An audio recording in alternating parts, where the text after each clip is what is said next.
গত ১২ ডিসেম্বর দুপুর ২টার পর পল্টন থানার বক্স কালভার্ট রোডে হামলার শিকার হন ইনকিলাব মঞ্চের মুখপাত্র ওসমান হাদি। গুলিবিদ্ধ হাদিকে প্রথমে ঢাকা মেডিকেল কলেজ হাসপাতালে এবং পরে এভারকেয়ার হাসপাতালে নেওয়া হয়। শারীরিক অবস্থার অবনতি হলে ১৫ ডিসেম্বর তাকে সিঙ্গাপুর পাঠানো হয়। সেখানে চিকিৎসাধীন অবস্থায় ১৮ ডিসেম্বর মারা যান।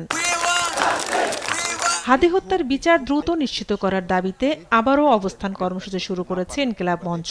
রোববার আইনশৃঙ্খলা সংক্রান্ত কোর কমিটির বৈঠক শেষে সংবাদ ব্রিফিংয়ে স্বরাষ্ট্র উপদেষ্টা বলেন, জুলাই গণঅভ্যুত্থানের প্রথম সারির যোদ্ধা শরীফ ওসমান বিন হাদির হত্যাকাণ্ডের ঘটনায় ন্যায় বিচার নিশ্চিতকরণে সরকার বদ্ধপরিকর। বলেন, আগামী ১০ দিনের মধ্যে এ মামলার চার্জশিট দেয়া হবে। শরীফ ওসমান বিন হাদি ভাইয়ের হত্যাকাণ্ডের ঘটনায় ন্যায় বিচার নিশ্চিতকরণে বদ্ধপরিকর। গ্রেপ্তারকৃতদের কাছ থেকে পাওয়া তথ্য, সাক্ষীদের জবানবন্দি এবং উদ্ধারকৃত আলামত পর্যালোচনা ও সার্বিক বিবেচনায় মামলাটি তদন্তের শেষ পর্যায়ে রয়েছে। আগামী ১০ দিনের মধ্যে ৭ই জানুয়ারি ২০২৬-এ এই মামলায় চার্জশিট দেওয়া সম্ভব হবে বলে আশা করছি। সবাইকে ধৈর্য ধরার অনুরোধ জানিয়ে বলেন, হত্যাকাণ্ডের মূল রহস্য এবং যারা এর পেছনে জড়িত রয়েছে তাদের নাম, ঠিকানা সহ পূর্ণাঙ্গ তালিকা জনসমক্ষে উন্মোচন করা যাবে। আমি সবাইকে এই বিষয়ে ধৈর্য ধারণ করার অনুরোধ করছি।